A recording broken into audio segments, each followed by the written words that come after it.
আমাদের বদ অভ্যাস। 2 টুকরা গোস্ত যে চাইছে দিবার আগে 18 টুকরা কথা কয়। হ্যাঁ কয় 18টা। ইতানের অভ্যাস এডি নিয়ে হোটেলে বেচ চালাইব, এডি এগুলার ব্যবসা, এগুলা আইসে কর্তিকা। হ্যাঁ লাইনে লাইনে বেড়া বেড়ি আইসে আছে, দিয়া কুল পাই না। এত কথার চাইতে তুই বেড়া দিস না বেড়া। তোর মতো 2-4 বেড়ই না দিলে আল্লাহর এই বান্দা বান্দি মরতো না। দিস না বেড়া তুই বেড়া। কথা বোঝেন নাই কথা? হ্যাঁ এত বালা দিস না বেড়া তুই। 2 টুকরা দেওয়ার আগে এতগুলো কথা বললা। আল্লাহ তাআলা আদেশ করছেন, আল্লাহ তাআলা তুমি দিছিলা তো আল্লাহর জন্যই। আল্লাহ যদি সেটা উঠাই নিতেন, কথা বলেন না কেন?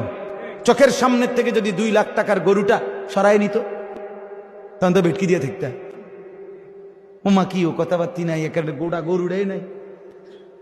এমনি তো গেছিল 210 টুকরা, অন্তে গোটা আস্তা গরুই নাই। তখন কি কেরম লাগলো?